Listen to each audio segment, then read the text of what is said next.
आताच्या घडीची एक सगळ्यात मोठी बातमी आपण बघूया। सीजेपीचे नेते सौरभ दास आणि आशुतोष रांका हे नड्डांच्या भेटीसाठी रवाना झाल्याची माहिती सध्या समोर येते आहे।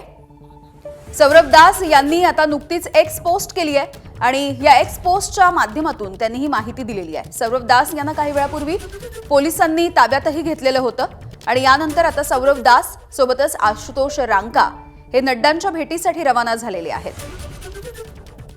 जे संपूर्ण जंतर मंतरवरच्या आंदोलनाच्या पार्श्वभूमीवरती आता या भेटीमध्ये नेमकं काय होणार हे बघणं महत्त्वाचं आहे। चर्चेसाठी सरकारनं सकाळच्या वेळेला आमच्यासोबत संपर्क साधला असंही सौरभ दास यांनी म्हटलेलं आहे। खरं तर सरकारनं आमच्यासोबत चर्चा करावी हीच या सगळ्या आंदोलकांची प्रमुख मागणी आतापर्यंत राहिलेली आहे। सौरभ दास यांनी या संदर्भातली एक्स पोस्ट आता केली आहे आणि जेपी नड्डांच्या भेटीसाठी ते पोहोचले आहेत।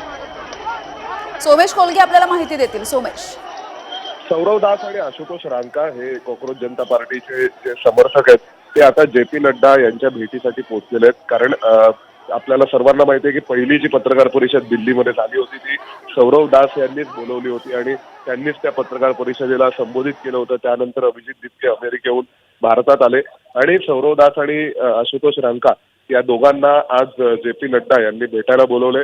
हे जे सर्व आंदोलन सुरू आहे, हा मोर्चा सुरू आहे, या संदर्भात काही चर्चा आता सौरभ दास आणि जे आशुतोष रांका यांच्यासोबत होऊ शकते आणि सरकारसोबत चर्चेनंतर काही मार्ग निघू शकतो आजच्या संसदेवरील मोर्चाच्या, असं साधारणपणे दिसतंय। अगदी सोमेश, धन्यवाद माहितीसाठी।